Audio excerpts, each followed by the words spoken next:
Hello guys, nandito kami sa Blue Lagoon. Pero hindi na Blue Lagoon itong nasa likuran namin, kundi Green Lagoon na daw, sabi ni J. Russell. Ayan si J. Russell. Totoo ba na Green Lagoon na yan? Oo, sir. Ayan, Green Lagoon na daw. Kita naman, sir. Green na green. O, yun.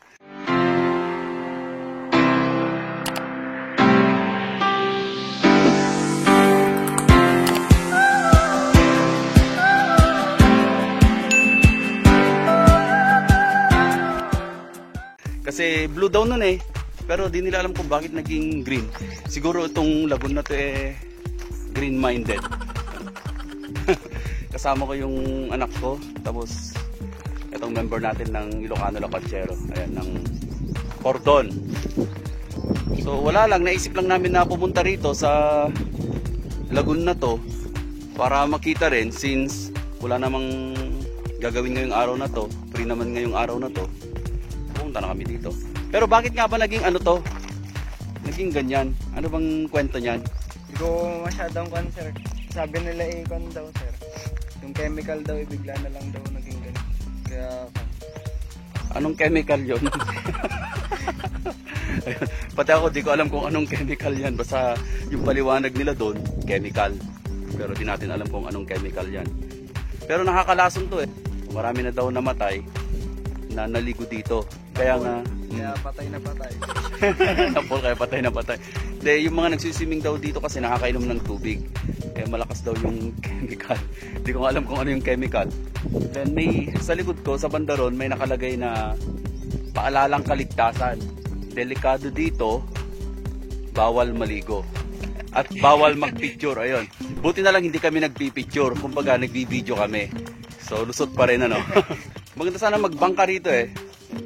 O mag jet ski. Parang kumukulo yung tubig. Hindi ba bulkan to? Baka bulkan naman to. Ayan. So punta muna tayo sa taas para makapagmerienda. Mainit na yung binaon nating fruit salad at mga kan. Joke. Wala kaming dala.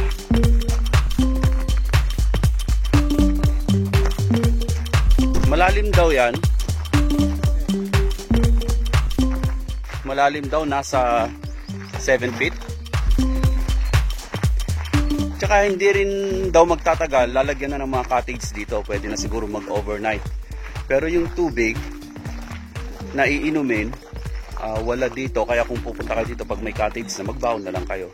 Pero ayon sa mga narinig ko, merong magtitinda ng tubig dito na galon-galon. Yung kulay blue.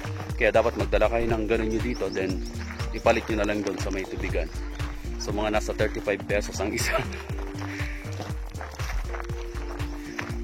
Ito na yung inuumpisahan na isang cottage. Ayan. Inuumpisahan nila yan. Then, slide. Ay, may halo-halo ba yun?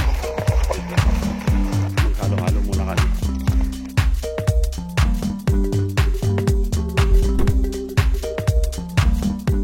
Tapos na yung pagmumuni-muni namin dito sa may Blue Lagoon. Ngayon naman ay uuwi na kami. Mas maganda dito pag maraming barkada, overnight, di ba? Mas nakaka-enjoy. Ito pala yung gagawin nilang view deck. Ito talaga ng harang dito. Ayun, nakita oh. Mas maganda dito. Tanaw mo sa baba hanggang doon. Bangin. Yan.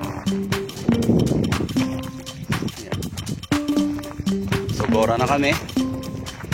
See you later. Guys, may side trip ako.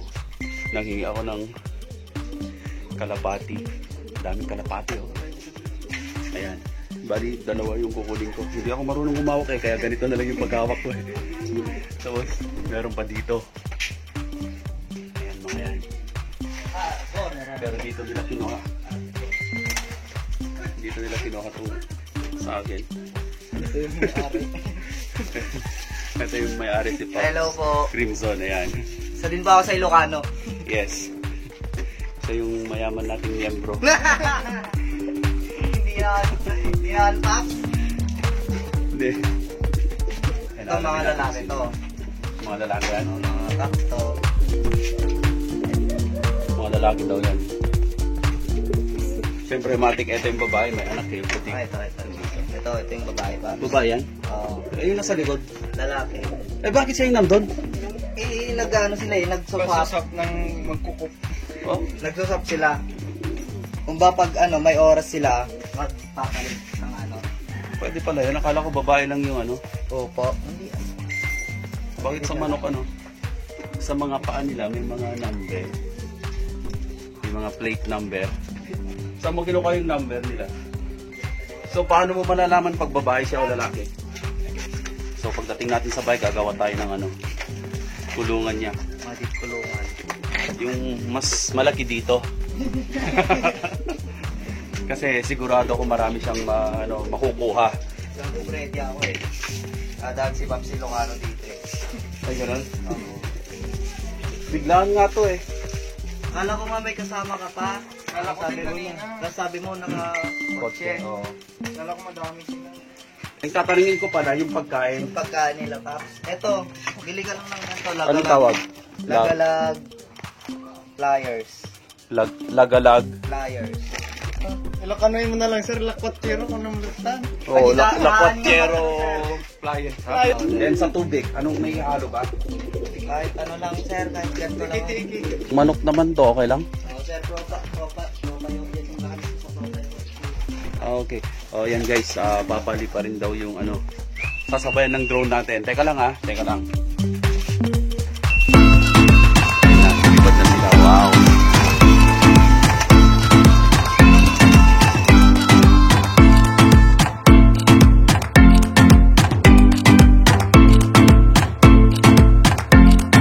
So, ayun, kasalukuyan silang nag-jojo ride sa taas.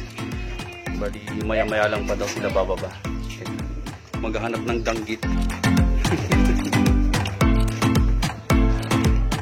Ito yung umihi kanina sa pader.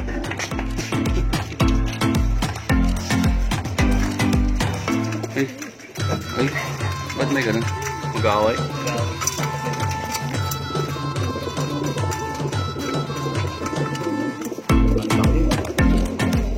Ba't ba sila mag-aaway? Puro lalaki kasi ang sir.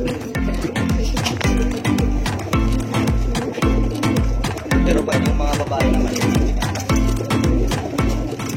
Ayun na nga guys, ayun na naman from Cordon, Blue Lagoon to Kaway Kawayan. Tika na. Nandito na kami sa Kaway Kawayan. Meet up natin si Carlo.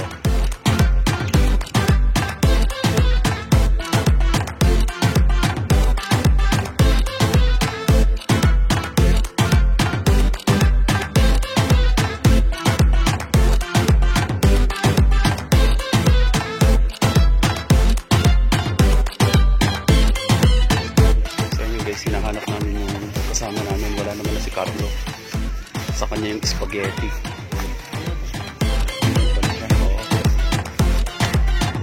Dito kami sa dike ngayon.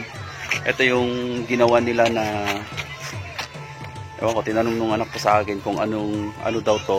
Sabi ko, harang ito. Pag lumaki tong tubig, hindi masisira yung mga pananim doon sa taas. Eh, may ikon pala doon, no? May lake. Ha? Malalim ba yan? Pwede kang mag-overnight dito, tsaka pag maghanap ka ng paliliguan mo, yun. May ilog dito. Tapos may ikon doon, no? Paliguan doon, parang balon. Yo, what's up man? So pwede ba natin makita yung paliguan doon para makaligo na rin kami? Malalim ba yun? Parang malalim naman, no? Pinagbukayan. Ayan. Nandito muna kami kasi hihintay namin yung sunset.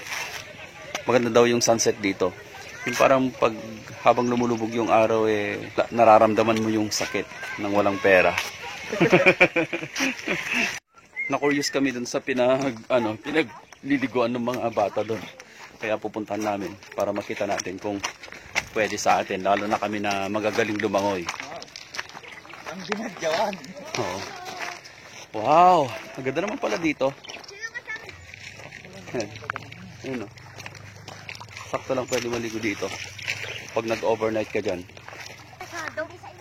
Mainit daw yung tubig. Para kang hot bath. Hot spring daw. Carlo, paki-reserve mo na nga yun. Doon ako. Papalubog na yung araw. Ibig sabihin sunset na. Tignan nyo, ang ganda-ganda ng sunset.